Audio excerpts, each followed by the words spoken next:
नमस्ते भाइयों और बहनों। आज के इस प्यारे से सेशन में आप सभी का स्वागत है। हम लोग पढ़ रहे थे हाउ डू ऑर्गेनिजम्स रिप्रोड्यूस। इस टॉपिक का आज हम जानने वाले हैं लास्ट सेशन या फिर लास्ट सेक्शन। ये लास्ट सेशन भी है वैसे इस टॉपिक पर। ये क्लास 10th CBSE का टॉपिक है, जहाँ पर हम लोग पढ़ने वाले हैं क्या, आज के इस टॉपिक में पढ़ने वाले हैं रिप्रोडक्टिव हेल्थ के बारे में। सबसे पहले मैं ये बता दूं, this is the last lecture. इससे पहले कई सारे लेक्चर्स हमने कर लिए हैं, वो जाके देख लो और चैनल को सब्सक्राइब कर दो अगर आप लोग नए हो। पुराने हो तो वैसे भी चलो यार, लाइक कर दो, शेयर कर दो।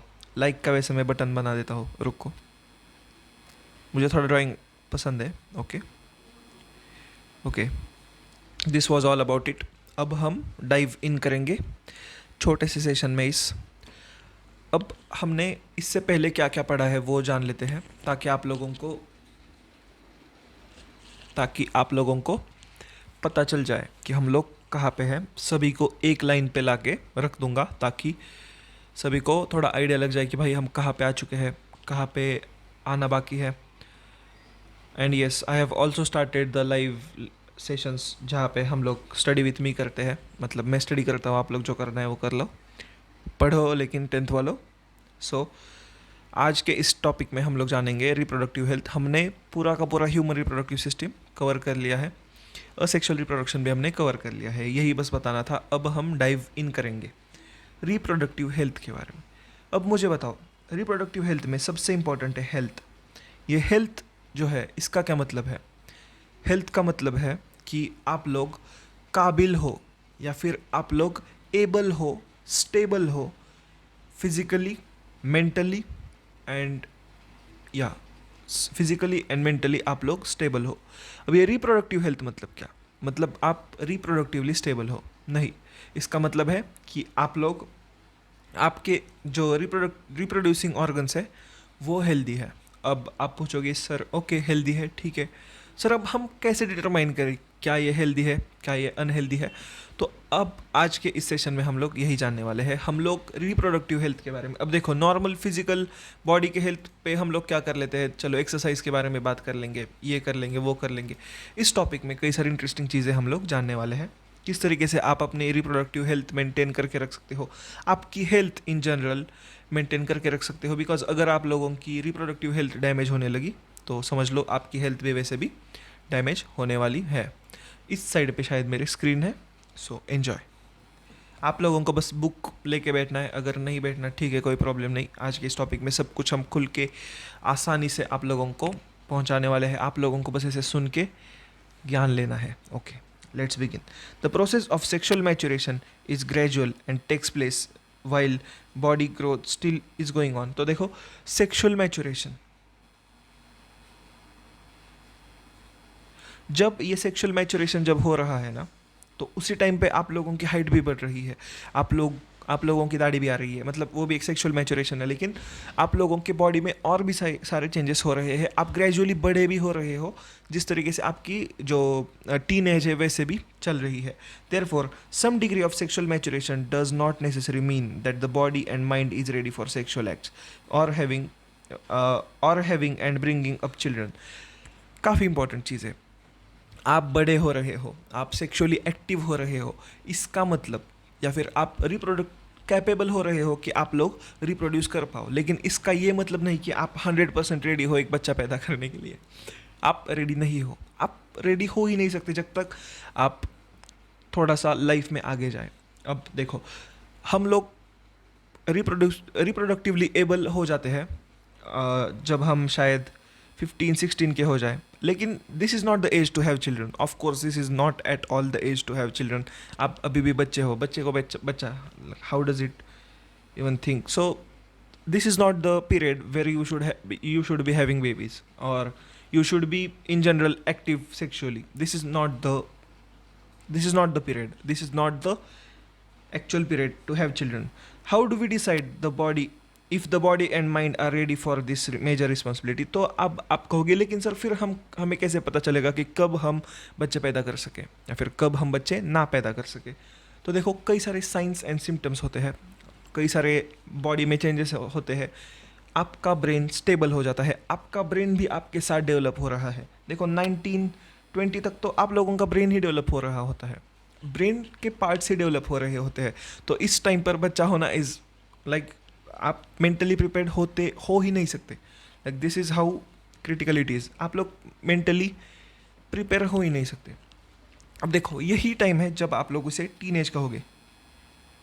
अब ये टीनेज के टाइम पे ना देखो कई सारे एडिक्शंस भी बच्चों को लग जाते हैं। अब ये क्यों सर आप इस टॉपिक में पढ़ रहे हो, बिकॉज इससे अच्छा कोई मौका मुझे मिला नहीं। तो देखो इस ही एज में आप लोग शायद स्मोकिंग करने लग जाओ, शायद ड्रिंकिंग करने लग जाओ, या फिर शायद कुछ और करने लग जाओ, कई सारे और डिफरेंट टाइप्स के जो चीज़ें हैं वो करने लग जाओ। लेकिन ये जान लो this is not the age. ये एज इतना ज़्यादा एडिक्टिव है वैसे, मतलब आप लोग you can get prone to addictions really really quick. आप लोग मतलब आप हर चीज़ से एडिक्ट हो जाते हो इस टाइम पे, किसी लड़की से भी एडिक्ट हो जाते हो। तो टीनेज के टाइम पे ना addiction is a major issue. और कई सारे टाइम्स पे जो है ये एडिक्शन आपके दोस्तों के थ्रू आता है। अरे एक बार सिगरेट ट्राई करके देख ले, कुछ नहीं होगा। एक बार दारू पी के देख ले, कुछ नहीं होगा। लेकिन this is the time when आपके जो ब्रेन है वो मैक्सिमम इफ़िशिएंसी पे काम कर रहा होता है। तो आप लोग इससे हुक होने के चांसेस सबसे ज़्यादा है। तो आप लोगों को इस चीज़ से दूर रहना है। अब आपका जो फ्रेंड या फिर आपके बड़े जो भी आपके आसपास बड़े होंगे लोग, तो ये जब आप लोगों को फोर्स करते हैं, this is called as peer pressure. तो इस चीज़ से आप लोगों को बचना है। कब तक? अब कब तक बचना है?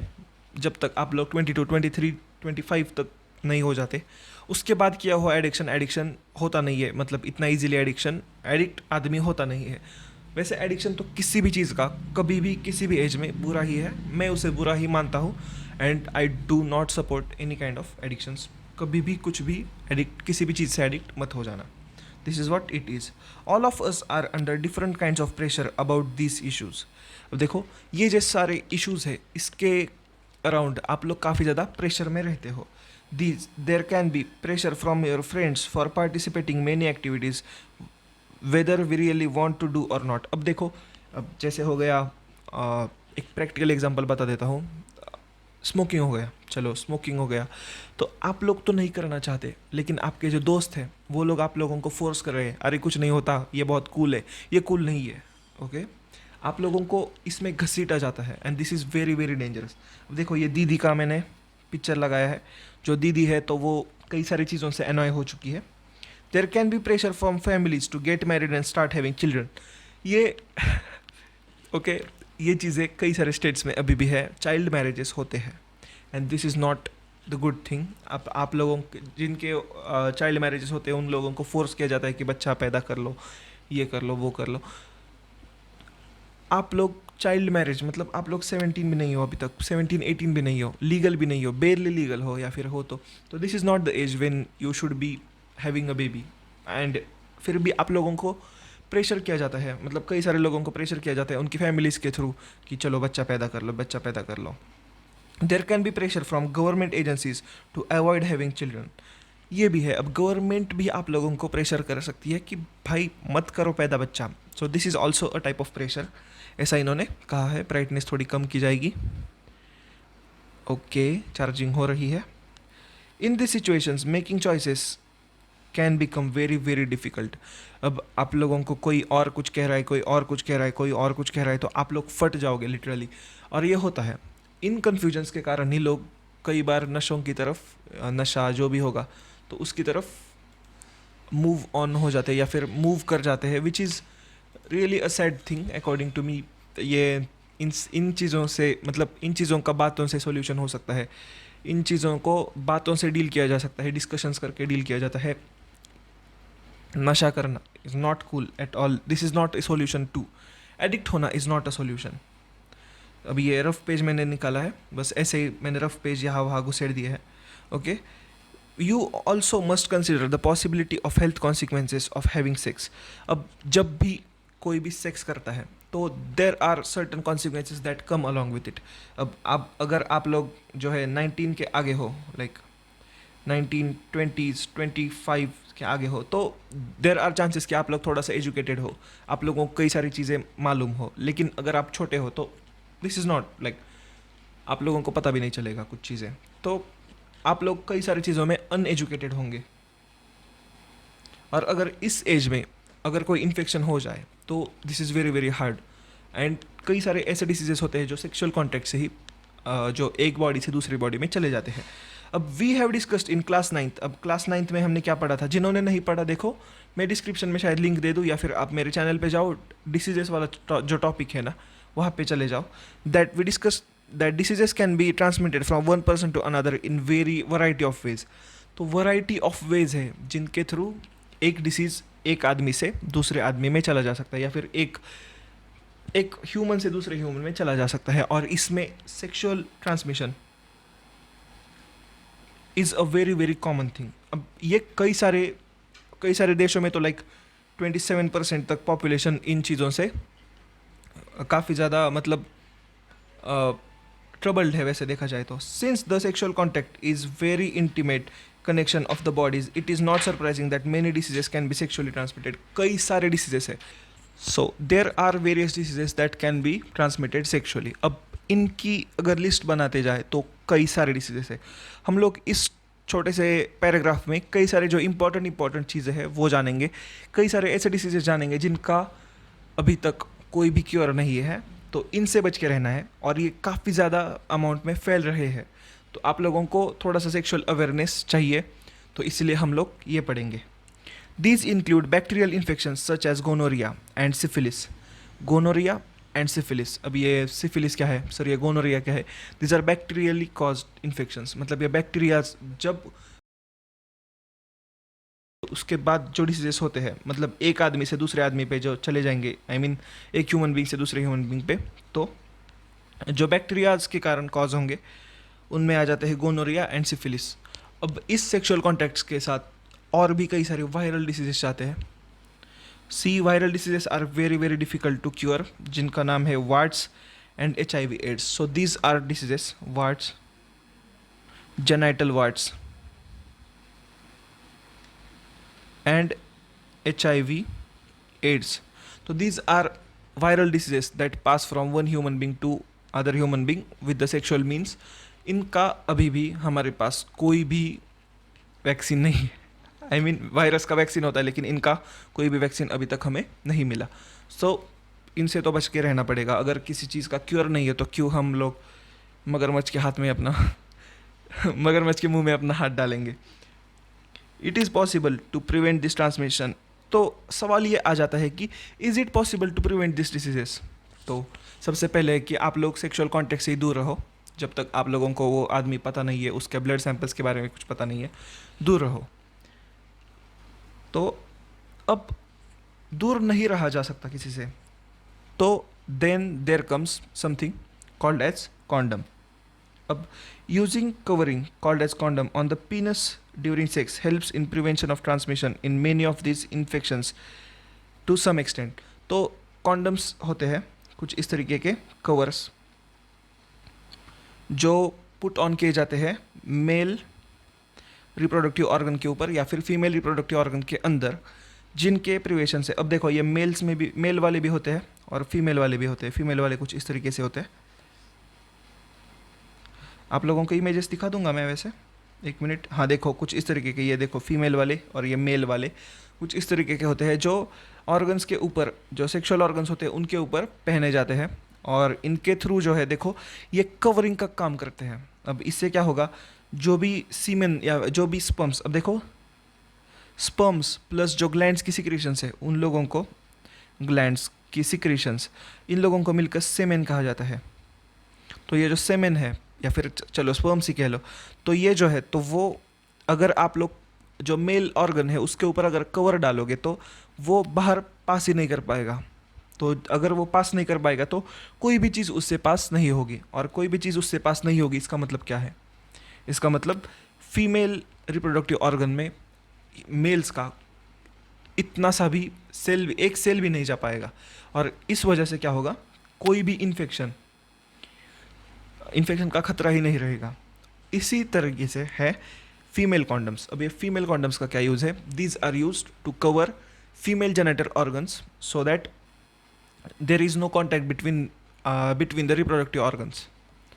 तो तो इंटरकोर्स तो हो पाएगा लेकिन कोई भी कांटेक्ट नहीं रहेगा। इससे क्या होगा कि कोई भी इन्फेक्शन के चांसेस नहीं होंगे। अब देखो, these also come with failure chances. ये भी कई कुछ हद तक, कोई भी चीज़ 100% रिलायबल नहीं होती, तो कुछ इस तरीके से ये भी 101% रिलायबल नहीं है। This is what we need to know. Sexual act always has potential to lead to pregnancy. अब देखो, why do humans have a sexual contact? To have a pregnancy, right? तो हर एक जो सेक्सुअल कॉन्टैक्ट होगा उसके कई ना कई चांसेस है कि वो एक प्रेगनेंसी की तरफ लीड करे। लेकिन देखो, लेकिन सुन लो, लेकिन pregnancy will take major demands from the body and mind. तो देखो, ऑफ द वुमेन, तो उस वुमेन को मेंटली उतना प्रिपेयर्ड होना चाहिए, उतना मैच्योर होना चाहिए, उसकी बॉडी भी उतनी ही ज़्यादा मैच्योर होनी चाहिए ताकि वो एक बेबी को मतलब पेट में ही सही लेकिन पाल सकें। तो is she ready? Is she 100% ready? तो 99% ऑफ द टाइम नॉट। तो देखो, and if she is not ready her health will be adversely affected. अगर वो रेडी नहीं होगी तो ऑब्वियसली उसकी हेल्थ बहुत ज़्यादा डैमेज हो जाएगी, उसका जो मतलब जो भी मेंटल हेल्थ है उस पर भी बहुत बड़ा टोल पड़ेगा। Therefore, many ways have been devised to avoid pregnancy. अब ये प्रेगनेंसी किस तरीके से हम लोग अवॉइड कर सकते हैं ये भी जान लेते हैं। These contraceptive methods, अब देखो कॉन्ट्रासेप्टिव मतलब जो प्रेगनेंसी अवॉइड करें, तो these methods are called as contraceptive methods, fall in the number of categories. अब ये कॉन्ट्रासेप्शन मतलब प्रेगनेंसी अवॉइड करना। कॉन्ट्रासेप्शन के मेथड्स कई सारे हैं।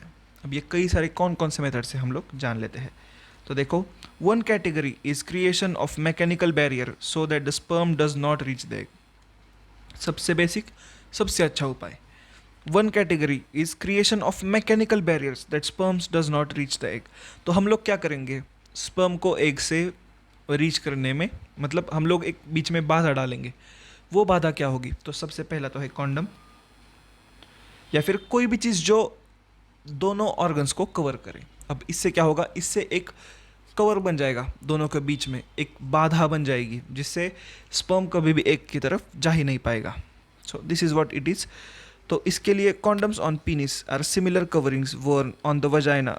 मतलब जिस तरीके से कॉन्डम्स होते हैं, मेल कॉन्डम्स और फीमेल कॉन्डम्स, तो इनका यूज़ इसी पर्पज़ के लिए किया जाता है।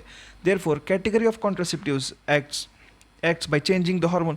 अब देखो, एक और टाइप का जो है क्या है, एक और टाइप का आ जाता है कॉन्ट्रासेप्टिव। ये क्या करता है, ये फीमेल बॉडी में हार्मोनल चेंजेस कर देता है। जब हार्मोनल चेंजेस करने के बाद क्या होगा, जो एग एक दिन बाद रिलीज़ होना था वो 3 से 4 दिनों तक रिलीज़ ही नहीं होता। इससे क्या होता है, 3 से 4 1 वीक तक तो रिलीज़ ही नहीं होगा। इससे क्या होगा, देखो स्पर्म्स जो अंदर गए हैं वो बाहर आ जाएंगे, मतलब वो मर जाएंगे डायरेक्टली, बॉडी मार डालेगी फीमेल बॉडी। तो और उसके बाद एग आ जाएगा तो वो फर्टिलाइज नहीं होगा और उसके बाद प्रेगनेंसी अपने आप रुक जाएगी। तो देखो, so that egg is not release and fertilization can not occur. तो ये पिल्स होती है। अब इनके बारे में थोड़ा सा जान लेते हैं। अरे ये तो पढ़ लिया हमने, ये भी पढ़ लिया। ओके, तो देखो आप लोग कॉन्डम्स देख सकते हो, ये फीमेल का, ये मेल का, फीमेल का, देखो ये मेल का। So this is what it is. Now look for some pills. देखो ये पिल्स हो गई। अब सबसे फेमस है आई पिल, आप लोगों को कई बार भी सुना होगा आपने आई पिल। तो दिस इज़ आई पिल की तरह ही कुछ पिल्स जो कॉन्ट्रासेप्टिव की तरह काम करती है। So this is what it is. This drugs commonly, अब देखो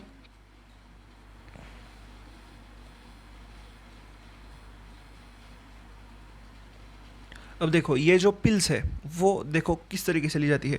this drugs needed to be, तो देखो जो पिल्स होगी वो आप ओरली ही लोगे, मुंह के अंदर लोगे और खा लोगे। तो however since they change the hormonal balance they can cause side effects too. जो भी चीज़ आपके हार्मोन्स को अफेक्ट करती है वो साइड इफ़ेक्ट्स कॉज करती है हमारे बॉडी के अंदर। अब ये कई सारे साइड इफ़ेक्ट्स हो सकते हैं, जैसे स्वेलिंग हो सकती है या फिर इंसोम्निया हो सकता है। कई सारे ऐसी चीज़ें होती है जो यूजुअली साइड इफ़ेक्ट्स आ जाते हैं किसी भी मेडिसिन के, या फिर ऐसा हो जाता है कि पूरे के पूरे जॉइंट्स में पेन आ जाता है, तो कुछ इस तरीके से, या फिर हड्डियाँ कमज़ोर होना, तो कुछ इस तरीके से अलग अलग मेडिसिन के अलग अलग साइड इफ़ेक्ट्स है। तो इस तरीके से इन कॉन्ट्रासेप्टिव्स के भी कुछ ना कुछ साइड इफ़ेक्ट्स आप लोगों को दिख जाएंगे। Other contraceptive devices such as loop और copper T are placed in uterus to prevent pregnancy. ये जान लो, कॉपर टी मतलब कॉपर का बना हुआ टी जो है, तो वो यूट्रस के अंदर प्लांट किया जाता है ट्रेंड नर्सेस के द्वारा। मतलब जो नर्सेस जो ट्रेन की गई है, तो वो इस कॉपर टी को यूट्रस के अंदर फिट कर देती है। अब कॉपर जो है वो काफ़ी ज़्यादा एक्टिव होता है, तो ये जो कॉपर जो है वो काफ़ी ज़्यादा एक्टिव होता है, तो वो क्या कर देता है, जो जो भी स्पर्म्स यहाँ से अंदर आ जाएंगे ना, तो उनकी जो मूविंग मतलब उनकी जो मोटेलिटी है, मतलब उनका जो एक्टिवनेस है, तो उसको डल कर देगा, उनको बहुत ज़्यादा स्लो बना देगा। तो इस वजह से क्या होगा, वो एग तक पहुंच ही नहीं पाएंगे और वहीं पे मर जाएंगे बेचारे। Again they can cause side effects too due to irritation of uterus. अब देखो ये कॉपर टी जो है वो अंदर ही जा रहा है बॉडी के, तो कुछ इस तरीके, तो कुछ इसके कारण जो है इरिटेशन भी हो सकता है बॉडी में। इरिटेशन मतलब अब इरिटेशन मैं कैसे एक्सप्लेन करूँ। इरिटेशन मतलब कॉन्स्टेंट डिस्टर्बेंस फील होता है, पेन फील हो सकता है कुछ इस तरीके से। If the vast difference in the mail is blocked, sperm transfer will be prevented. सबसे स्मार्ट उपाय, आप लोग क्या करो, जिस चीज़ से बाहर स्पर्म आ रहा है उससे ही बंद कर दो। उससे क्या होगा, स्पर्म से नहीं बाहर आएंगे, तो उससे क्या होगा प्रेगनेंसी ही नहीं हो पाएगी। मतलब वो जो मेल है तो वो इम्प्रेगनेट ही नहीं कर पाएगा किसी फीमेल को, बिकॉज उसका जो स्पर्म वाला जो पाइप है वही काट दिया है हमने। If the fallopian tubes in the female are blocked, the egg will not be able to reach to the uterus. In both cases, fertilization will not take place. अब हम और एक टाइप के, एक मिनट हम लोग लिस्ट बना लेते हैं। देखो कॉन्ट्रासेप्शन की लिस्ट बना लेते हैं, कौन कौन से मेथड्स से कॉन्ट्रासेप्शन होती है।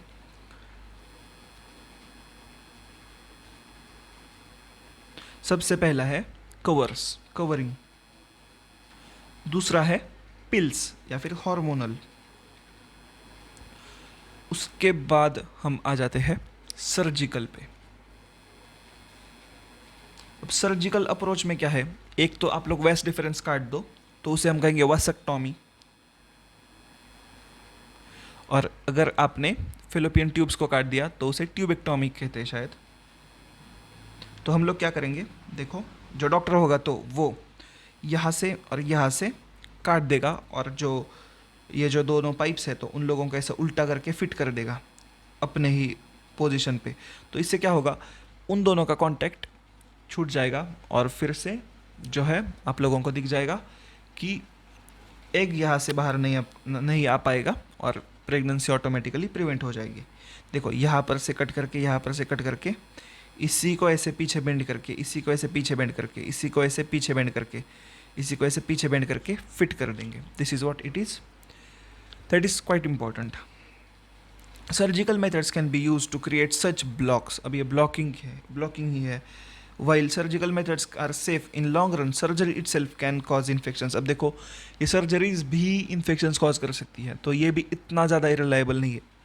फिलहाल तो रिलायबल काफ़ी ज़्यादा है, लेकिन अगर लॉन्ग रन में सोचे तो देखो वो कभी भी औरत या फिर कभी भी वो मेल जो है वो फिर से रिप्रोड्यूस नहीं कर पाएगा। So in the long run this is quite risky. अगर उसका मन बदल जाए और अगर वो कहे कि नहीं मुझे बच्चा चाहिए, तो it can be a problematic thing. Okay, अब अगर वो सर्जरी प्रॉपरली परफॉर्म नहीं की गई तो वहाँ पे इन्फेक्शंस भी हो सकते हैं। Surgery can also be use to removal. अब देखो अब समझ लो, चलो ये सब कुछ हमने कर लिया, ये सब कुछ हमने ट्राई कर लिया, लेकिन फिर भी प्रेगनेंसी हो जाती है, तो क्या। तो देखो surgery can also be use to removal of unwanted pregnancies. अब इसे हम क्या कहते हैं, अबॉर्शन। जो अनवांटेड प्रेगनेंसीज होती है, जो अनवांटेड होती है, तो उन लोगों को निकालने के लिए जो है सर्जिकल मेथड से जो है मतलब सर्जरी करके उस इम्प्लांटेड जो एम्ब्रियो होगा तो उसे निकाल के फेंका जाता है, और इस तरीके से अनवांटेड प्रेगनेंसी से भी बचा जा सकता है। So this is what it is. अब देखो ये जो अबॉर्शन है, this may be misuse by people who do not want a particular child, and as happens in illegal sex selective abortions of female foetus. अब देखो अब ये abortion के साथ आ जाती है प्रॉब्लम्स। ये कौन सी प्रॉब्लम्स है? अगर किसी, अब टिपिकल इंडियन मेंटेलिटी जो कुछ साल पहले तक थी, अब काफ़ी ज़्यादा कम हो चुकी है, लेकिन कुछ साल पहले तक थी, कि जिन लोगों को गर्ल चाइल्ड चाहिए ही नहीं था, तो वो लोग इस चीज़ का फ़ायदा उठा के अबॉर्शन करके जो है गर्ल चाइल्ड्स को, I don't want to speak about it, तो कुछ इस तरीके से ये सेक्स सिलेक्टिव अबॉर्शंस जो है, तो इसके कारण कई सारे इलाकों में इंडिया के गर्ल्स की पॉपुलेशन काफ़ी ज़्यादा कम हो चुकी है। मतलब अगर 100 बॉयज़ है, वैसे हम लोग एक एक बार गूगल करके देख लेते हैं कहाँ कहाँ पे मेल वर्सेस फीमेल का रेशो कितना है, तो तब हमें शायद पता चल जाए कि अबॉर्शंस कहाँ कहाँ पे होती है। तो काफ़ी ज़्यादा सैड चीज़ है ये।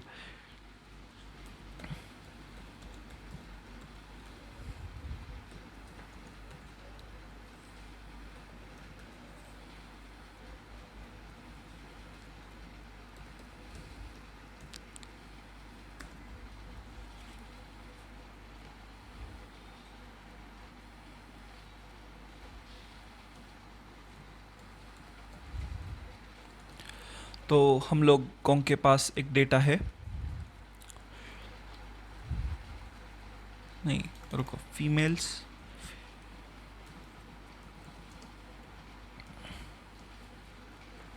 हाँ फीमेल्स पर 1000 मेल्स, इससे हमें पता चल जाएगा कि कहाँ पे कितने हैं, कहाँ पे कितने हैं।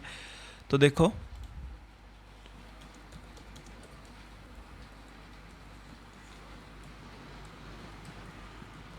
आप लोगों को इस डेटा से कई सारी चीज़ें जानने को मिलेगी।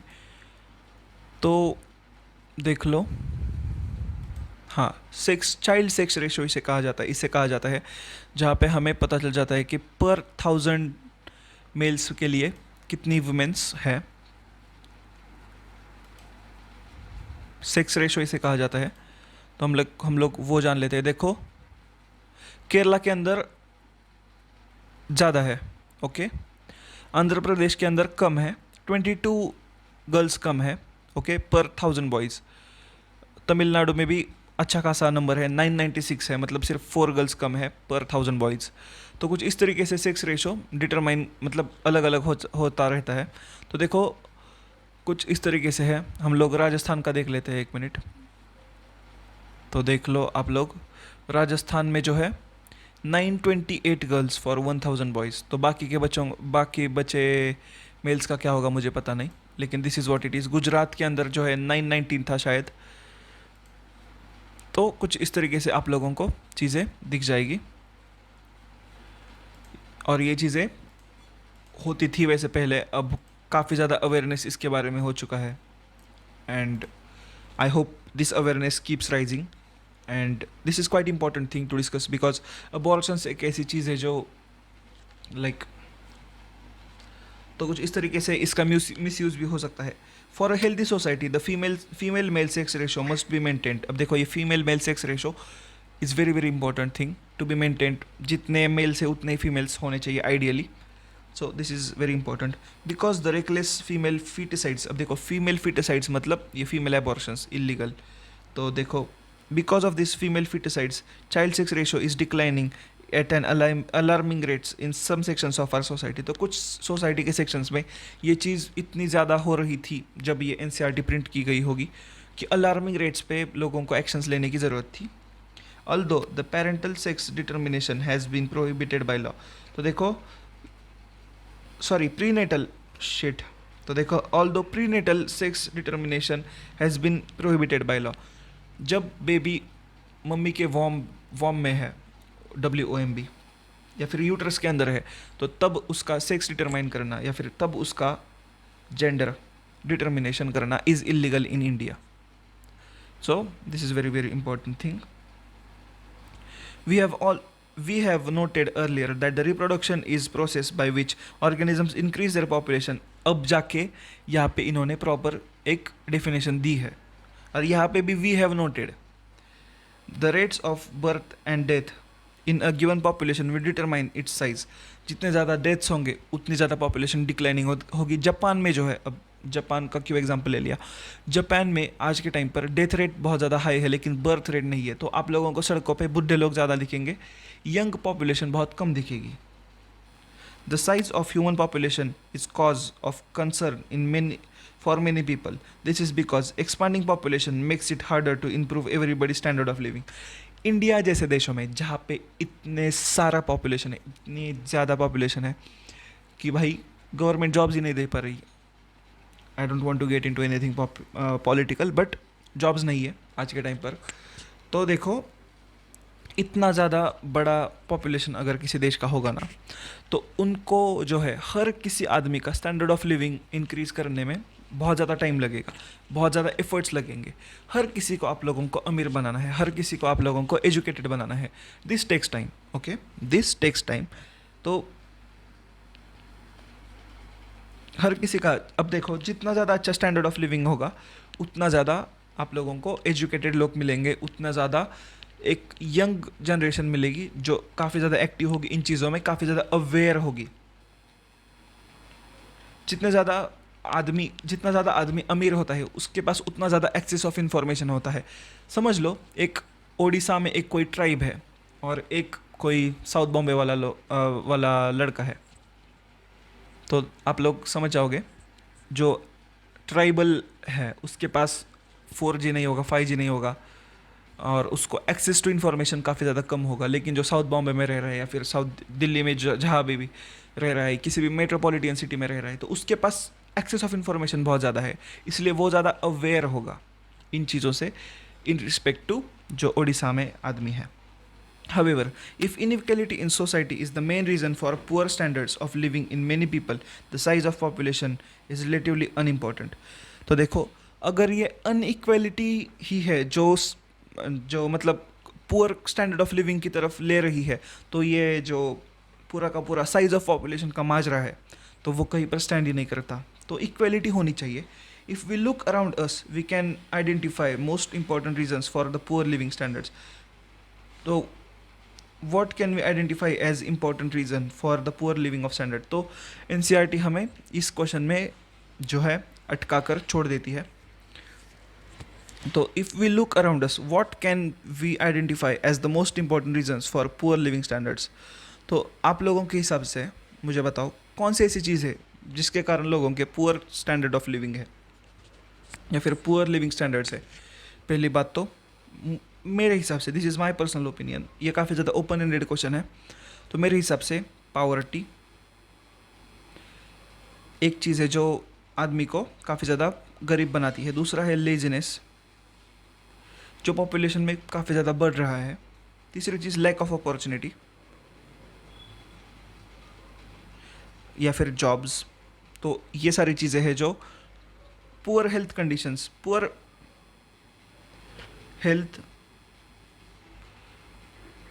हेल्थ केयर सेक्टर, तो ये सारी चीज़ें हैं जो एक पुअर स्टैंडर्ड ऑफ लिविंग की तरफ ढकेल रही है हमारे देश को। हर किसी को अपना अपना पार्ट इसमें निभाना है। देखो, अवेयरनेस भी काफ़ी ज़्यादा इंपॉर्टेंट चीज़ है, अवेयरनेस। तो देखो, जो भी आप लोग फ्यूचर में बन जाओ, जो भी आप लोग फ्यूचर में काम करो, आप लोगों का काम ऐसा होना चाहिए कि आप लोग अवेयरनेस करो। अगर आप लोग किसी मीडिया के फील्ड में हो तो आप लोगों का काम होना चाहिए कि ज़्यादा से ज़्यादा लोगों तक आप रीच आउट कर पाओ। अब देखो, मैं तो मेरा फ़र्ज़ निभाऊंगा, जो मैं हेल्थ केयर सेक्टर में जा रहा हूँ, मैं एक डॉक्टर बनने जा रहा हूँ, तो it will be my responsibility to take care and also raise more and more awareness. अब ये पावर्टी से निकालने का काम जो है वो पॉलिटिशियंस करेंगे। लेजीनेस अपने आप से खुद से मिटानी है। लैक ऑफ अपॉर्चुनिटीज़, ये भी हम लोग गवर्नमेंट के ऊपर छोड़ देते हैं। यहाँ पर करते हैं इस टॉपिक का एंड, और I am very very excited to teach the next topic, जहाँ पे हम लोग ह्यूमन स्पीशीज़ के पूरे कहाँ से आई और आगे कहाँ पे जाएगी, ये पूरी की पूरी कहानी पढ़ेंगे। काफ़ी मज़ा आने वाला है आगे के लेक्चर में। This is where I officially announce end of this chapter, जिसका नाम है how do organisms reproduce. Thank you so much for watching. Subscribe कीजिए। See you in the next video. Bye bye.